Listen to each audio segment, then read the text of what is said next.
es el WhatsApp de Noticieros GREM. Vamos adelante con la agenda que hemos preparado para esta mañana y le hemos pedido al contador público certificado Octavio García Aymerich que nos acompañe fuera de su colaboración de contextos.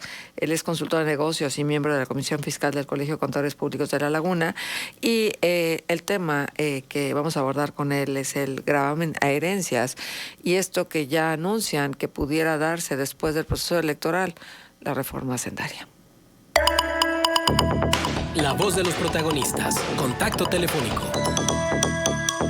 Octavio, ¿cómo estás? Bienvenido, buenos días, gracias por acompañarnos. Muy buenos días, Marcela, buenos días, Manuel. Gracias A todos nuestros radioescuchas y a ustedes por el espacio.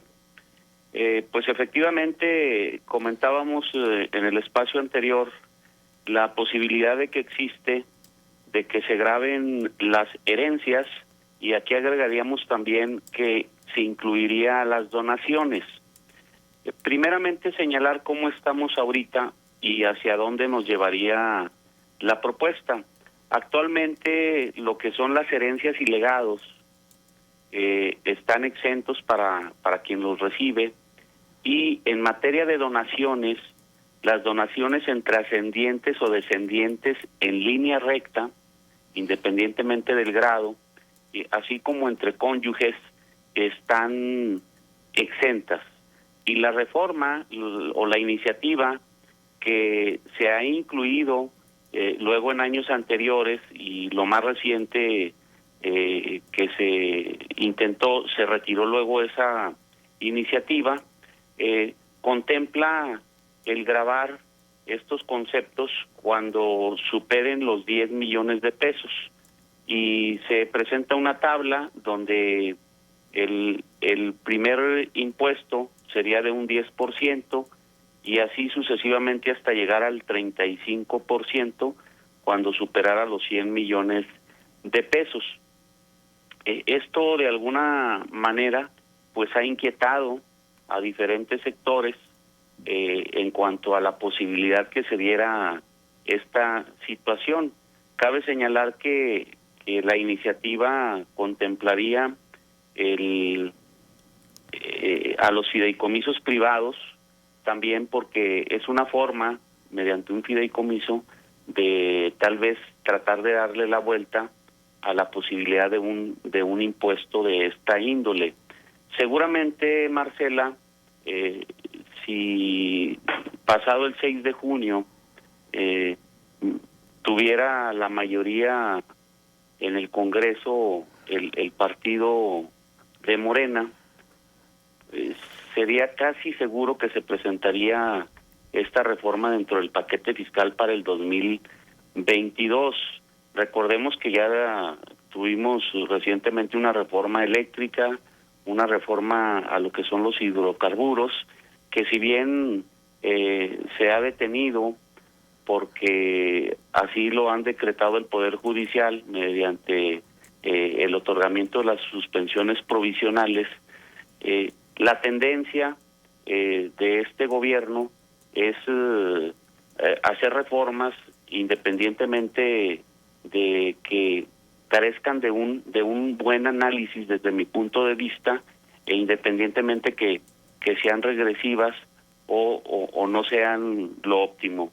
Definitivamente, aun cuando se impongan impuestos a diversos conceptos, pues no va a haber recaudación que alcance, como lo hemos mencionado en muchas ocasiones. ¿Por qué? Porque la rendición de cuentas sigue siendo ausente, la opacidad ahí la tenemos, creo que se ha incrementado inclusive en este sexenio, donde sabemos que pues muchas obras, la mayoría de ellas y las importantes, sin licitarse, se asignan directamente y que tenemos 3 grandes obras que son un barril sin fondo, que ya las conocemos, y adicionalmente ayer leía una nota en relación al Banco del Bienestar, donde pues aparentemente es otro barril sin fondo y es una idea por parte de este gobierno de controlar de alguna forma ahora sí los apoyos que da a diferentes sectores, sobre todo de la tercera edad, a los estudiantes, y pues va a ser otro barril sin fondo. Entonces, aun cuando se impusieran nuevos impuestos o se aumentaran, no va a haber dinero que alcance, insisto, cuando no se utiliza bien el dinero, cuando no se utilizan bien los impuestos en beneficio de los contribuyentes en general, pues no deberíamos aceptar nosotros como población, como contribuyentes, la imposición de más impuestos, porque insisto, mientras se vayan a ese tipo de obras o esos barriles sin fondo, pues están sangrando a la iniciativa privada y nuestros recursos no se están utilizando de la mejor manera. Ajá. Pero fíjate que cómo le miden muy bien el tiempo a las circunstancias políticas por las que atravesamos, ¿no? Una reforma fiscal, digo, no siempre es bien vista, o yo diría más bien casi nunca, porque finalmente afecta al bolsillo de los mexicanos que ya están metidos en el terreno de la formalidad. No así, pues, una gran cantidad que no lo están por diferentes circunstancias. No se trata de descalificarlos, pero finalmente esta es nuestra realidad. Y eso, pues, sí que afecta en los resultados electorales. Por eso no se atrevería nunca a hacerlo antes de un momento como el que estamos viviendo. Sí, coincido contigo, aunque hemos visto que se sienten tan seguros que luego hacen declaraciones, inclusive en materia política, por ejemplo, la desaparición del INE o llevar a juicio político a los integrantes de la Suprema Corte, etcétera. Y sí coincido, o sea, están dejando ahí en la banca ciertas cosas para después de las elecciones y no minar todavía más lo que ya ha sido la simpatía, podríamos decir, al gobierno en turno por, desde mi punto de vista, decisiones desacertadas que han tomado en diferentes ámbitos. Luego, a la población en general se le vende que, pues, que paguen los ricos, vamos a disminuir la desigualdad, pero la realidad, insisto, es que no hay dinero que alcance ante esta opacidad en el uso de los recursos, y ya hemos visto los últimos informes donde ha aumentado la pobreza. O sea, ha sido una bandera de este gobierno el decir primero los pobres, y en muchas situaciones hemos visto que los pobres o los de menos recursos han sido los más afectados con las políticas económicas y públicas que se han tenido. Pero sí hay que esperar que después de las elecciones, insisto, si el gobierno de Morena mantuviera una mayoría, vamos a tener no solo este tipo de reformas, sino algunas otras que vayan contra el contribuyente cautivo, como tú lo decías, el que paga, pues a cargarle más la mano. Y no olvidemos que el que genera luego los impuestos, y con esto el destinarlo a lo que es la obra pública o los servicios públicos, es el empresario, no es el gobierno. No podemos regresar a los tiempos donde el gobierno quiera manejar y controlar las actividades principales de la economía, porque sabemos que ha sido ineficiente en ese sentido. Claro.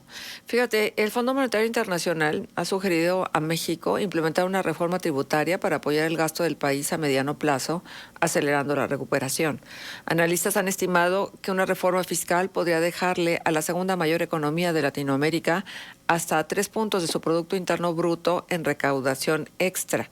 Y lo que dijo, pues, quien está al frente de la Secretaría de Hacienda, Arturo Herrera, es que, pues, es que el tiempo del proceso electoral iba a impedir que se tuviera una discusión abierta, y que lo único que están haciendo en este momento es una discusión técnica. ¿Qué se les ocurrirá?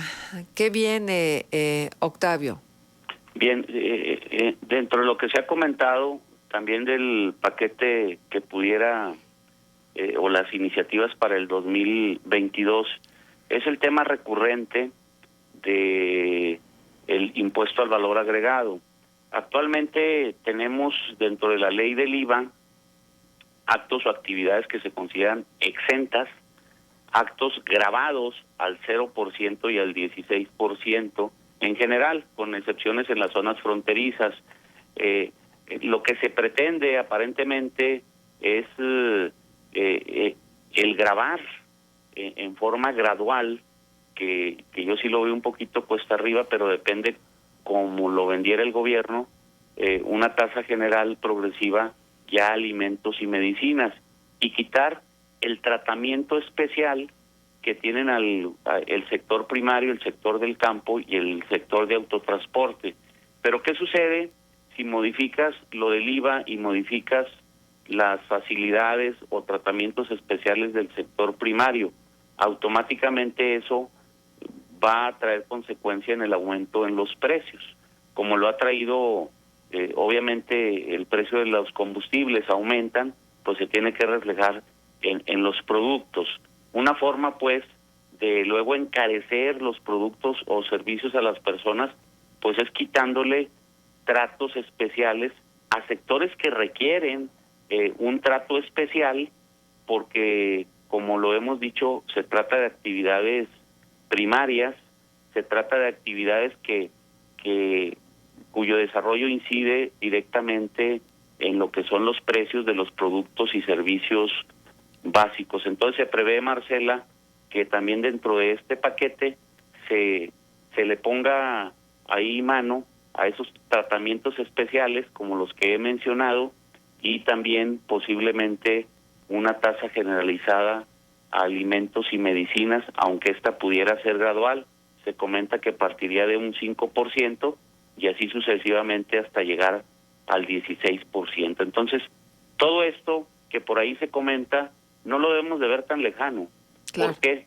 Porque realmente, insisto, teniendo la mayoría en el Congreso, vendrá este tipo de iniciativas, y si viene la instrucción del presidente de que no le muevas una coma, ningún punto, aun cuando sean no las reformas que necesitamos, pues los levantaderos luego van a aprobar ese tipo de iniciativas. Y aún, ojo, aún sin tener la mayoría, acuérdate que acá lo importante es la complicidad de todos estos partidos chiquitos que logran alguna curul, y entonces pues la verdad es que se venden al mejor postor. Esa es una realidad, y se venden en función, no nada más digo de pesos y centavos, sino de posiciones de poder. Así es, vemos que hay una simulación, lo sabemos la mayoría, de que bueno, es el partido en el poder y tiene sus partidos satélites, y cuando estamos hablando de que no logren la mayoría, pues hay que pensar en que es el partido ahorita en el gobierno más sus partidos satélites, porque podríamos decir, Morena ganó el 30%, pero la suma de los otros partidos le da el 60%, pues estamos hablando de que ganó el partido en el poder. Así que hay que razonar muy bien nuestro voto, porque el equilibrio de poderes en cualquier país consideramos que es lo mejor. Bueno, pues al tiempo, y vamos a ver qué es lo que se han reservado para después del proceso electoral. Vamos a ver si qué tipo de vientos soplan a favor o en contra, y estas decisiones que sin duda alguna son definitorias del rumbo económico del país. Pero siempre pues buscando que sean los que más tienen, los que más impuestos paguen, que yo creo que eso es de justicia. Ayer platicábamos con Fundar, y Fundar hablaba sobre los privilegios que tienen los poquitos, porque luego hablábamos también sobre esta definición de riqueza, porque luego tener una casa y tener un coche no es riqueza. La riqueza verdadera y real son los miles y miles de millones de dólares que luego se van haciendo como acervo a unas cuantas familias, ¿no? Es una cifra que no rebasa el 9%, es más, inclusive ya 9% me parece demasiado, tal vez el 1 o 2% del grueso de la población en cuanto a bienes y en cuanto a riqueza se refiere, y todas las facilidades de esas personas que son tan ricas, que tienen derecho de picaporte, que tienen la posibilidad de hacer lobby con todas las instancias, con todas las autoridades de todos los niveles, y que son las que negocian para no pagar lo que tienen que pagar luego en función de sus responsabilidades fiscales. Sí, nada más hay que tener muy en cuenta un punto. Los cambios, estamos en una economía globalizada, y si tú estableces ciertas medidas impositivas que son mayores o más duras en relación a otros países, pues vamos a incrementar la fuga de capitales que ya estamos teniendo en estos meses, y el que es rico, el que tiene inversiones importantes, pues de alguna manera puede moverse de un país a otro donde los impuestos sean menores a los que tengas establecido tal vez aquí en México, y más si le metes la cuestión de inseguridad. Perfecto. Muchas gracias, Octavio, por tu presencia. Gracias por el espacio. Muy Hasta bonito luego. día. Pausa. Contextos. El programa